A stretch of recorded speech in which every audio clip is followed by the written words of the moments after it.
So, this is the child who will save the world. Ni No Kuni is a series of role-playing games developed by Level 5. The first game in the series, The Wrath of the White Witch, was exclusive to the PlayStation 3, and you played as a character named Oliver who ventured to another world in order to save his mother from an insufferable evil. Why did you set out on this journey in the first place? It's my mom.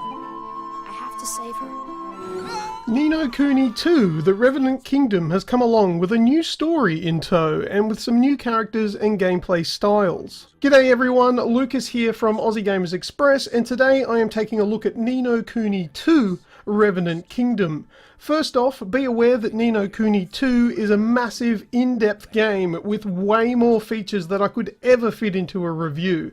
In this video, I will touch on gameplay, story, and my overall impressions of the game. I won't be delving into the intricate details of what makes this game tick. So let's get started. Essentially what we have here is a Japanese-styled RPG game that comes across into an industry that is familiar with games such as Pokemon, Final Fantasy, and Pikmin. What we see at first glance of Ni No Kuni II is a mashup of all of these game styles with a Studio Ghibli art style added. I don't want to pigeonhole this game as a copy of these games I've mentioned because Ni No Kuni II is very much its own game, but has some of the elements from those put into it. Being a JRPG, there is no doubting that this game is big, long, and in-depth. That is definitely the case here, but there's something special about the way all of this is delivered to the player. I am far from a fan of the JRPG genre and gameplay styles, but with Ni No Kuni II, it is delivered in a way that can cater for the casual RPG player without forgetting the intricate ins and outs for those hardcore players. The combat in Ni No Kuni II takes small doses from turn-based combat and mixes it into real-time combat, a little like Final Fantasy 15. This is still very similar to what we saw in the original Ni No Kuni. Combat starts off in the game quite simple with a hack and slash approach to taking down enemies, and slowly increases in difficulty and depth of combat. Eventually, we are introduced to special moves which involve cooldowns between uses. Further to this, there are potions, melee and ranged weapons. Team management is required as you start adding people to your group, as well as these little Pikmin-styled creatures called Higgledies, and they'll help you along the way using their own individual elemental abilities.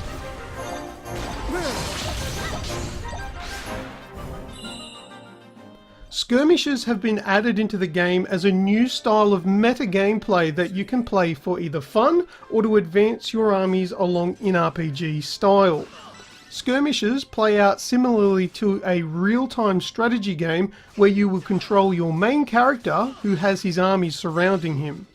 You will move your army around the map engaging enemies, trying to match up the style of infantry that you have with the enemy that you encounter. It's nice to see that Ni No Kuni II has added some new style of gameplay to add to the experience without leaving the main styles behind. Now I want to talk about the story behind Ni No Kuni II. I won't go into major events here, so don't click away just yet because I will avoid major spoilers. Ni No Kuni II's story is very much directed at the younger audience. Set hundreds of years after the events of the first game, we have a story where two factions, the Cat and the Mouse tribes, are warring over the kingdom of Ding Dong Dell.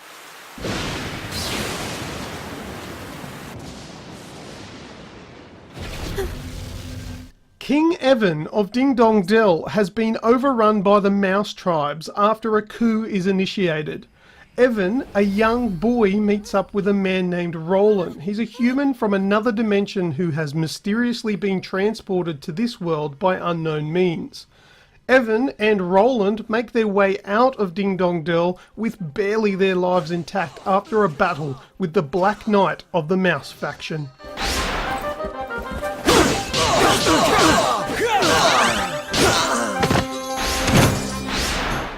The rest of the story here revolves around King Evan attempting to rebuild his kingdom for his people to live happily ever after. Along the way, there will be several scary encounters along with friendships being moulded around a common goal. While the story won't really blow many of the older audiences away here, it's interesting enough to sit through and offers enough diversity in its own wholesome, kid-friendly way.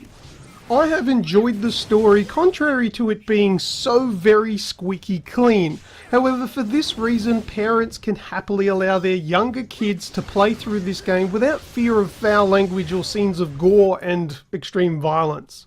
It's worth noting that you start off the game playing as Roland, but you have the option of switching to any characters that you meet that joins you for your journey.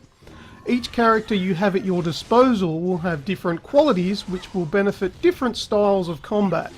Further to this, along the way you will inherit some higgledies into your team, which will also assist you in combat.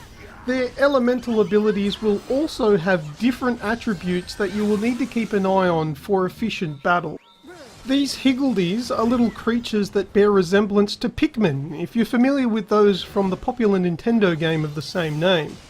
These creatures will offer you abilities to help you move forward into new areas of the game, and they will also lend their abilities in combat with special moves to help you win the fight. Ni No Kuni II has a lot to offer, but for those who are intimidated by the intricacies of JRPGs, please be aware that you can play this game as a simple adventure game without too much hassle.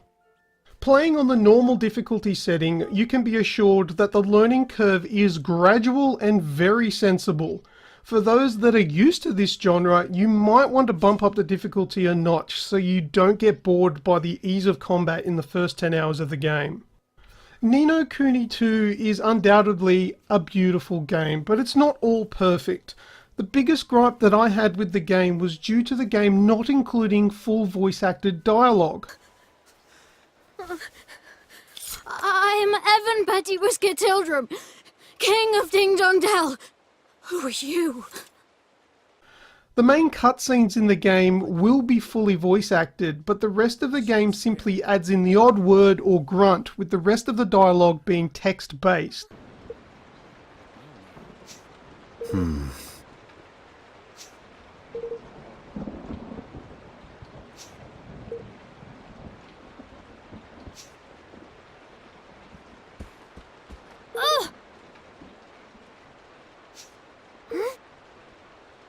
Ni No Kuni II looks like a game of a sizable budget, which could have benefited from adding in more, if not all of the dialogue with voice-acted lines. With such a large game that can take well over 50 hours to complete when you take side missions into account, it's pretty good for me to only have such a small issue with it. The rest of the game is very much moreish in the gameplay and progression side of things. To sum it all up, I had a very good experience with Ni No Kuni II, the Revenant Kingdom, and I found it to be extremely accessible for those who are not used to JRPG games like myself. I'd say if you like the look of the game from videos that you see in this review, you'll likely get a lot of enjoyment and time from it yourself. Well, that's all I have for today. Thank you very much for checking out this review, and if you haven't already, now is a good time to click that subscribe button, and if you've enjoyed this video, go and give it a like. Thanks again, I am Lucas from Aussie Gamers Express, and until next time, I will see ya! What? You went wrong there.